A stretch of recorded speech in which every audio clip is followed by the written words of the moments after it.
Hey guys, greetings from Bogota in Colombia. I'm here with my wife Mary for a financial independence retreat. And what's beautiful about this is we get to hang around with people who have become financially free, about 30 of them in total. I'm here as a speaker and I've made friends with some people here. So I thought I'd make a video today looking at the different ways some of the friends I've met today have become financially free. Often you never get to meet people who are financially free and actually learn from them. So I thought this might be a really great opportunity. Okay, so in the meantime, let me flip around and show you the view I'm looking at right now as I make this video. Yeah, check this out. So we're literally in the Andes Mountains, literally up about 8,000 feet. I'll do a quick pan around so you can see it's absolutely beautiful, surrounded by just mountains, lots of plants, and lots of beautiful fresh. But back to the video. So I wanted to just share these 7 different ways people became financially free, all really fascinating. I'm also going to share whether these people had kids or not, because I think this is actually a really important part of the journey that's not often talked about. And to end the video, because this is not going to be edited, I don't have a video editor here to end it, I'm going to share some common themes I've noticed for why these people are still searching. Yeah, even though they're financially free, they're still searching for something. And I want to end this video by highlighting what that thing is. So do make sure you hang around and you don't miss it. Okay. All right. So jumping in, looking at my notes, my notepad right here. So the very first one I want to highlight, the very first way that somebody became financially free is that they built and sold an Amazon FBA business. Okay. Let me just bring up my notes. It's just a slight ruffle.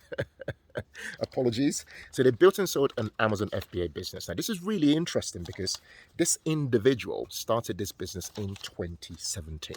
Okay, and I was just blown away by what I learned from this individual and what they've been able to achieve. So the niche they focused on was jewelry.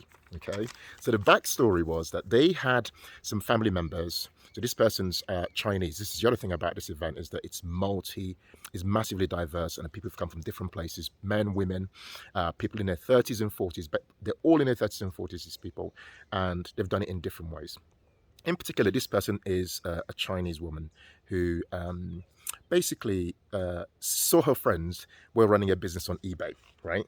And she kind of laughed at them and thought, yeah, well, it seems like they're just selling a bunch of things on eBay. But she noticed that these people selling things on eBay, their wealth was starting to increase rapidly year after year.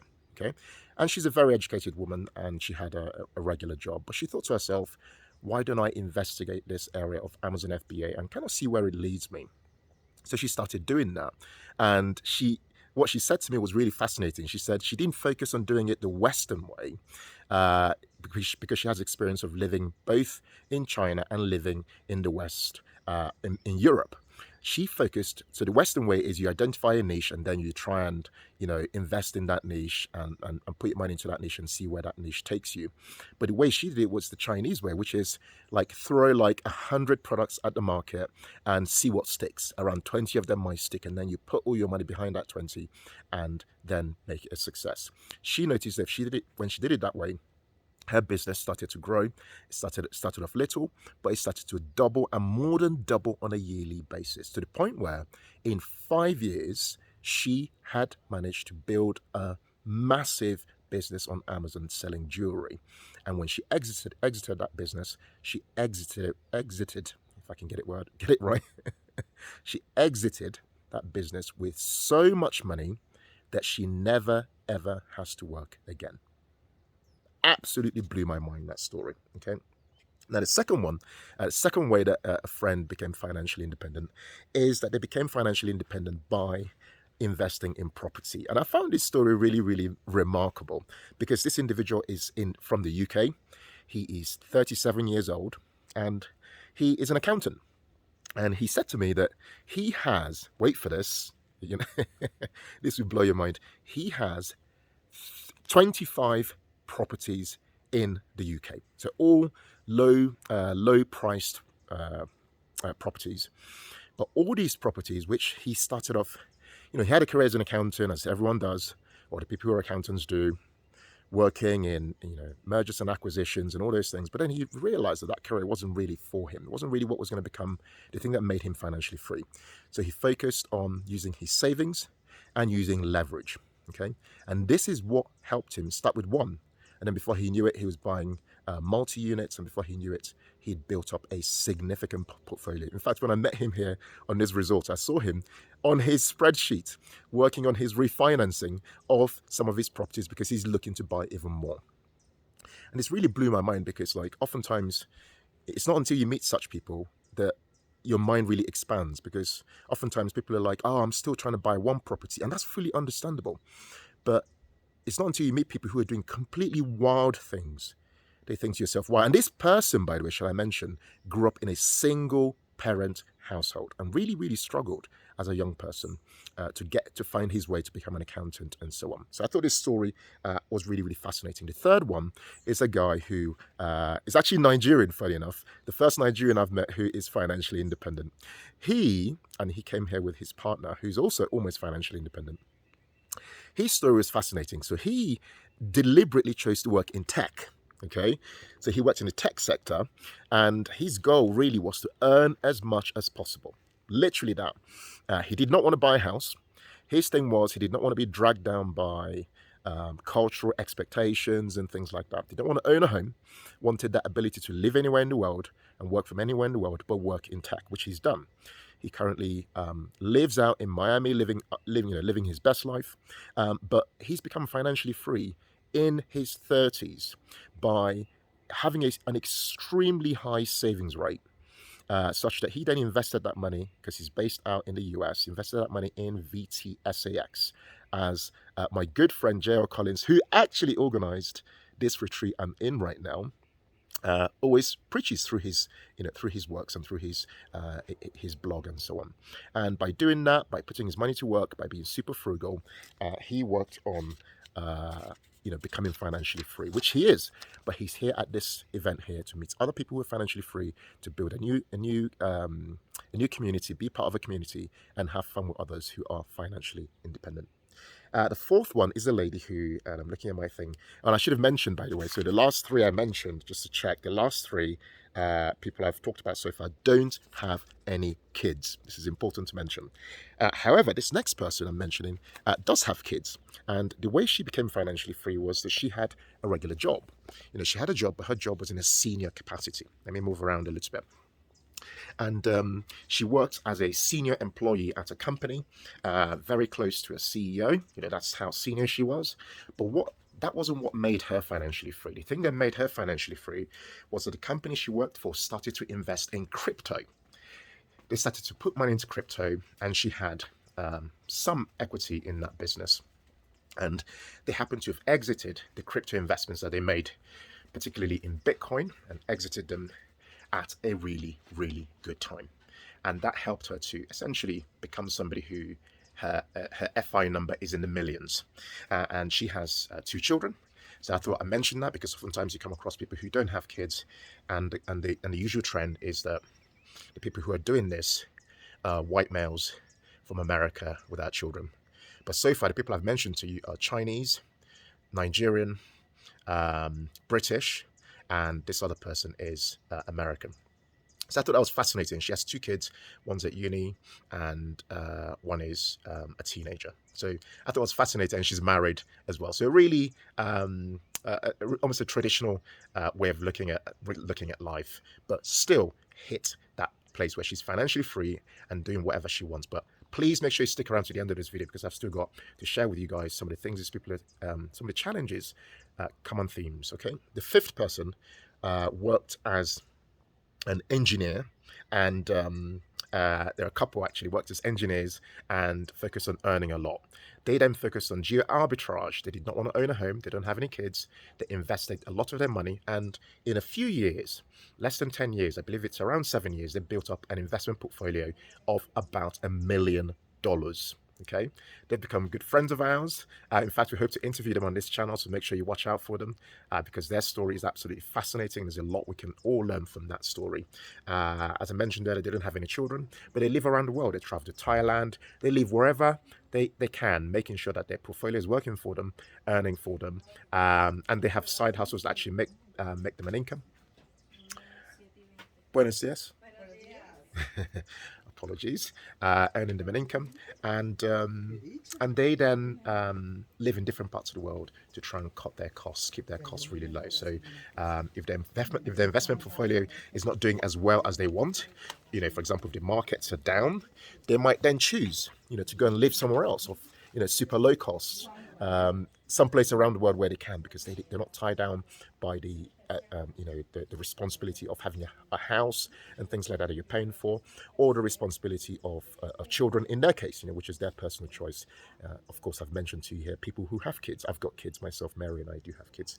So I thought their story is fascinating and worth really highlighting. The next one, I've got two more, and there's so many, but honestly, I wanted to share this because it's not oftentimes you really hear how people became financially free. The next one is a couple who are business owners. The lady was not a business owner. She worked as an actuary, working in the City of London, and working in consulting. But then what she did was to then become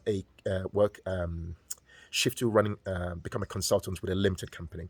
And she highlighted that she was earning contracting for around £1,000 a day. And her husband, who's an entrepreneur, then created a business that made him around £1,000 a day. And these two people sold their property, sold everything they had to free up cash because they wanted to become nomadic and travel around the world. And so by doing this and really implementing a really frugal strategy, so not cheap but frugal, saving tons. They said their savings rate hit around 90%.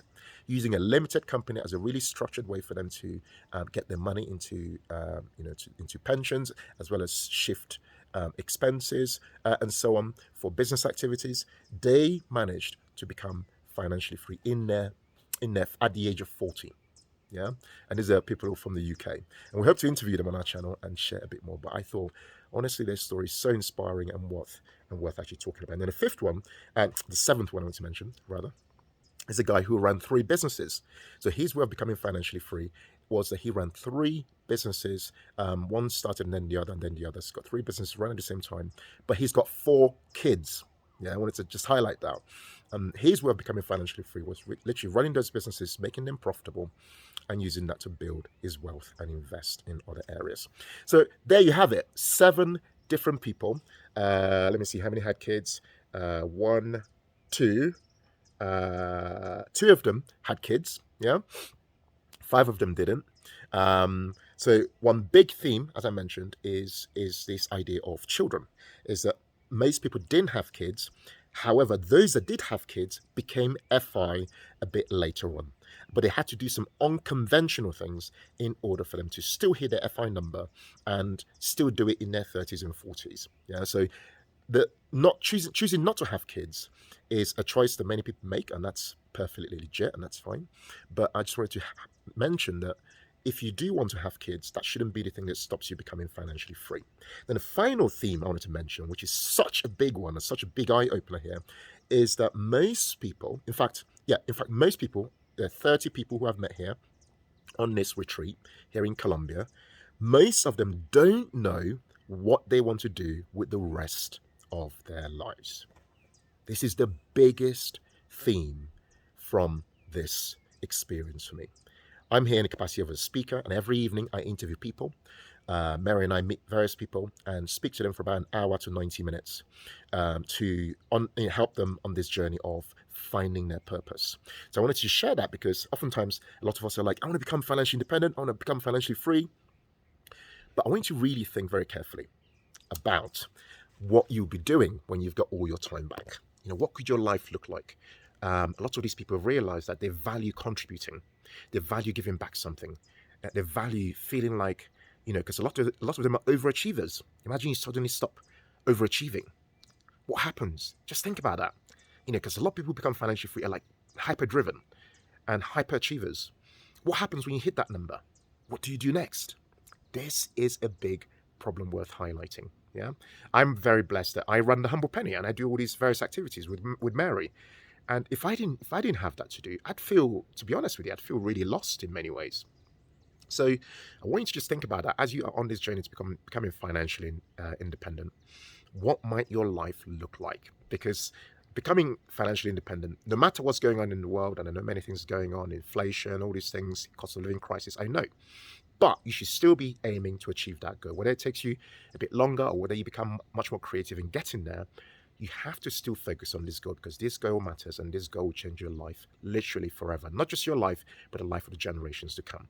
But I want you to really, really think very strongly about what you do with your life once you become financially free. Guys, I hope you've enjoyed this video. I've tried to keep it as succinct as I can. And it's been absolutely amazing sharing these tips. And, watch out for more videos on this theme on our channel because I'm going to be interviewing some of the people I've met here who've become my new friends rather, as part of a new community of others who've become financially free. So watch out for this. If you really enjoyed this video, please, please, please subscribe to our channel because we focus on really giving you value here and really sharing things that we believe will help you move forward. Like this video as well and share it with one other person. As we always say on this channel, thank you for watching, guys. And as always, in all things, be thankful and seek joy. Take care and bye for now.